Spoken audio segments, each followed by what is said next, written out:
آخر میں تو بات کریں کیونکہ ان کی ٹائمنگ کا بھی خیال کریں. یہ 2 سے 4 ٹائم تھا. جی بیٹا اپنا تعارف.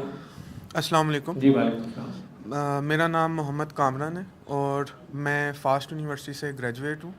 اب میں وہیں سے ایم ایس کر رہا ہوں اور ساتھ میں as visiting faculty P F labs پڑھا رہا ہوں, پروگرامنگ فنڈامنٹلس کی لیبس. اونچا بولتے ہیں جی.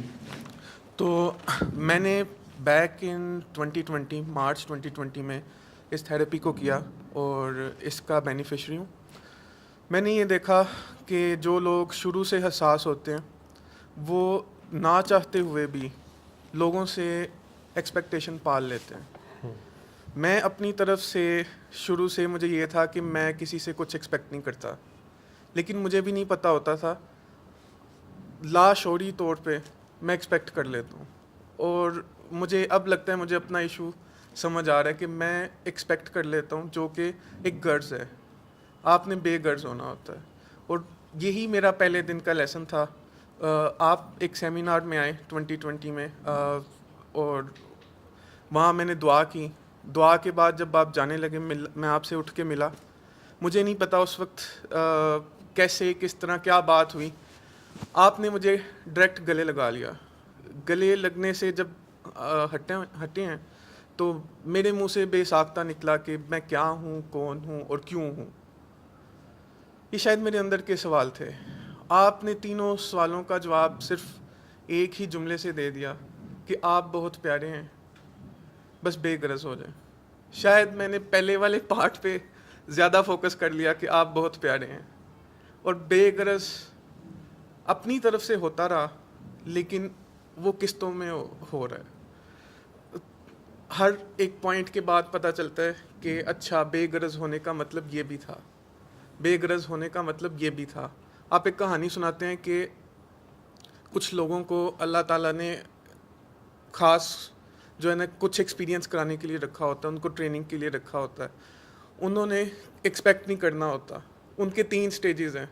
پہلے وہ کہتے ہیں کہ یار میں تمہارے لیے کر رہا ہوں, تم کیوں نہیں کر رہے, تم بھی کرو. لیکن انہیں سمجھ آتی ہے کہ یہ نہیں ہوگا. پھر وہ کہتے ہیں کہ یار میں تمہارے لیے کر رہا ہوں, تم نہیں کر سکتے, کم از کم اس کو مانو تو صحیح کہ میں نے تمہارے لیے کچھ کیے. وہ بھی نہیں ہو سکتا. پھر وہ کہتے ہیں کہ یار میں نے تمہارے لیے کیا, تم بدلے میں ویسا نہیں کر سکتے, تم اسے مان بھی نہیں سکتے کہ چلو میں تمہارے لیے کچھ کر رہا ہوں, لیکن کم از کم الٹا نقصان تو نہ دو, کچھ نقصان تو نہ کرو. وہ بھی نہیں ہوتا until unless آپ کا فوکس صرف اور صرف وہ ہو جائے جس نے یہ کھیل رچایا ہے. کیونکہ وہ وہی والا کھیل کھیل رہا ہے نا, ہائیڈ اینڈ سیک کا. وہ آپ کو ہر بار ایک نئے موڑ پہ نئی پہچان کے تھرو مل سکتا ہے. ہو سکتا ہے پہلی دفعہ وہ کوئی کاکی ہو, دوسری دفعہ کوئی آپ کا دل عزیز دوست ہو, تیسری دفعہ گوڈ نوز کیا ہو سکتا ہے. لیکن آپ نے اس کو پہچاننا ہوتا ہے, کیونکہ آپ اس سے وعدہ کر کے آؤ کہ میں تمہیں پہچانوں گا. اور یہ پہچان شاید وہ بھی کھیل رہا ہوتا ہے کہ آپ جب پہچاننے کے قریب ہوتے ہو آپ کو سمجھ نہیں آتی, آپ پہچان نہیں پاتے اور آپ غلطی کر جاتے ہو. اور اس سے آپ کی اگلی لائف بھی جو ہے ریفائن ہو رہی ہوتی ہے. آپ کو پتہ چل رہا ہوتا ہے کہ میں نے کیا کہاں پہ کیسے بیہیو کرنا تھا. اگر ایکسپیرینسز نہ ہوں اور صرف کتابوں کا علم ہو تو کتابوں کے علم سے کوئی نہیں سیکھ سکتا. میں نے یہ دیکھا ہے کہ جب تک آپ اپنے ایکسپیرینس کو اپنے تجربے سے نہیں گزرتے آپ کے اندر وہ چیز نقش نہیں ہوتی. تو اصل میں وہ تو اس نے لکھا ہوا ہے, تو آپ اس لکھے کو پڑھ رہے ہو. پڑھنا صرف زبان سے نہیں ہوتا, پڑھنا ایکشن سے بھی ہوتا ہے.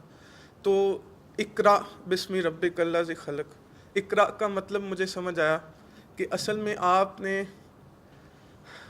پڑھنا ہے, اپنے آپ کو پڑھنا ہے. وہ جو اس نے لکھ دیا ہے اس کو جس طرح اس نے لکھا ہے اسی طرح سے انیکٹ کرنا ہے, اسی طرح سے پرفارم کرنا ہے, اور یہی آپ کی کامیابی ہے.